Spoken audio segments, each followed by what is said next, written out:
Градоначалникот на Радовиш бара законски измени и државата сериозно да размисли да ги зголеми парите кон општините по основ на персоналец и ДДВ. Според Асористов, префрлување на надлежности од централно на локално ниво без пари не оди. Смета дека содржање на парите кај централната власт, а не кај локалните самоуправи, нема да има капитални инвестиции, иако Европската унија бара развој на општините. Последни во Европа. Дури да не зборам за европските држави, а па ако ги спомнеме развиените земји како што се во Скандинавија, таму се движат до 80% во однос на локалната самоуправа. Бидејќи Европа и сега го заговара тоа, дека единствено локалните самоуправи можат да бидат движечка сила на развој. И ние со што локалната самоуправа да развива? Кога ни ги држат и ресурсите и парите. Значи, ова мора подхитно да се случи. За оваа тема се расправало и на ниво на ЗЕЛС со оглед дека сите држави во опкружувањето, а не се членки на Европската унија, трансферираат повеќе средства од јавните давачки кон општините наспроти земјава. Ристов не ја исклучува можноста општините да враќаат дел од трансферираните надлежности.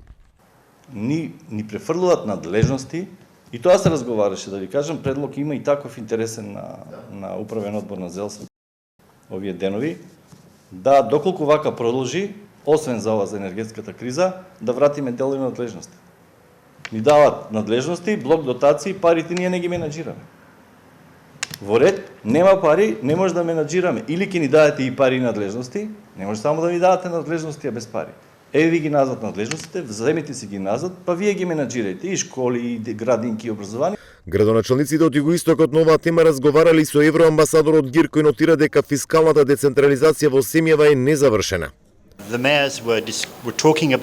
Подобри услуги за нивните граѓани, подобра инфраструктура, почиста вода и ред други работи кои што ги засегаат самите општини. И друго прашање кое што беше покренато беше поврзано со фискалната децентрализација, која што се уште е незавршен процес во вашата земја. Се разбира дека Европската унија во незините извештаи рапортира во врска со ова прашање. Општините оваа година ќе добиваат 4% од персоналецот наместо 3 од минатата година, додека од ДДВ-то место 4,5% годинава ќе добиваат по 5%.